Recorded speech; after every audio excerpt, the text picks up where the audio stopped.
अल्लाह के अंदर जो सूरा फातिहा है वो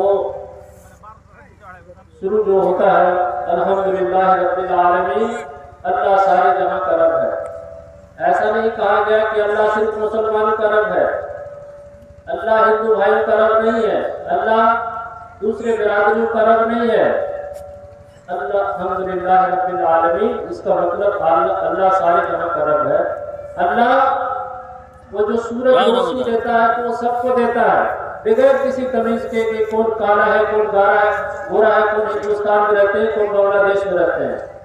हम इंसान इस दुनिया में, इस माशरे में इस हद तक एक दूसरे का के पीछे पड़ चुके हैं, एक दूसरे का दुश्मन बन चुके हैं कि आज हम हमेशा ये चाहते हैं कि हम आगे क्यों नहीं बढ़ पाते हैं, वो हमारे पीछे रहे, हम आगे बढ़ते जाएं। ये अच्छी बात है, लेकिन किस फील्ड में हमको कंपटीशन करना है कि वो एजुकेशन के फील्ड में।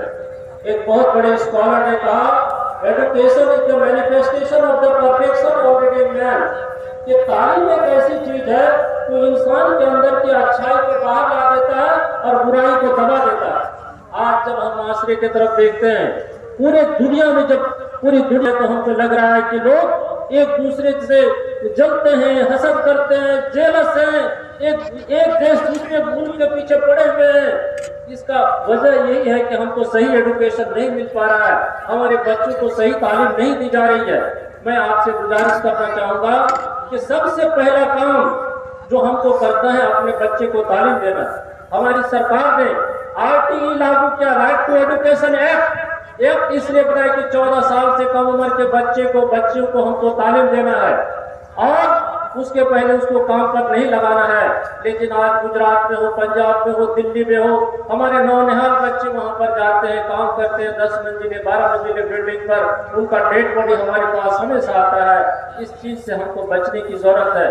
मैं आपसे ये गुजारिश करना चाहूंगा, शायद इस महफिल में ये वही गांव है, एक छोटा सा गांव, लेकिन ये गांव कितना किस्मत वाला है कि यहाँ फिरोज साहब जैसे लोग पैदा हुए, आज वो झारखंड में जॉब कर रहे हैं। ये वही गांव है जहाँ इंस्पेक्टर से रिटायर्ड सिराजुद्दीन साहब रहते हैं। ये वही गांव है जहाँ मरहूम जगदीश साहब जो रेलवे में नौकरी करते थे, वो इसी गांव के रहने वाले हैं। यहाँ शफीक साहब है जो रेलवे में आज भी अकाउंटेंट है।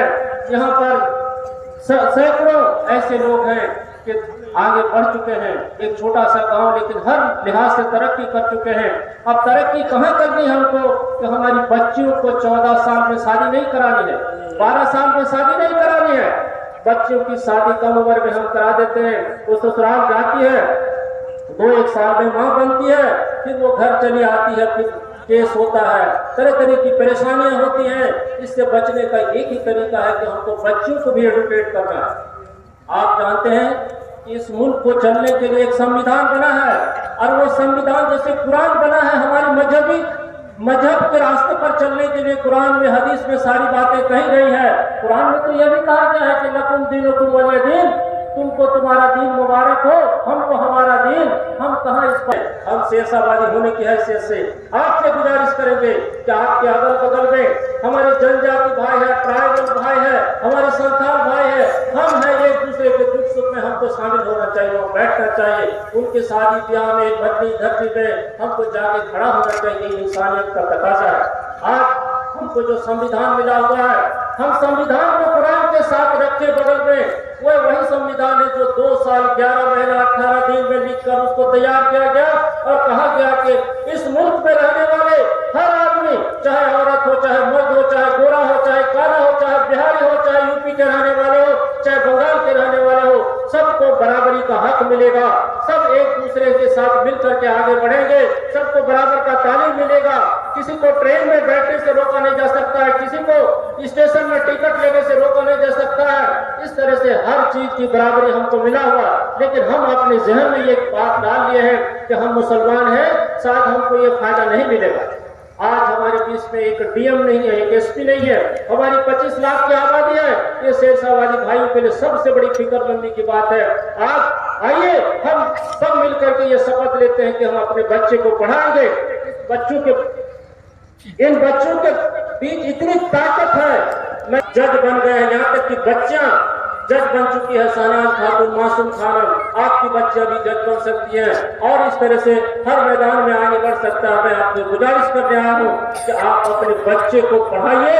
एजुकेशन एक रास्ता है जिसके बल पर हम आगे बढ़ सकते हैं। आज इस्लाही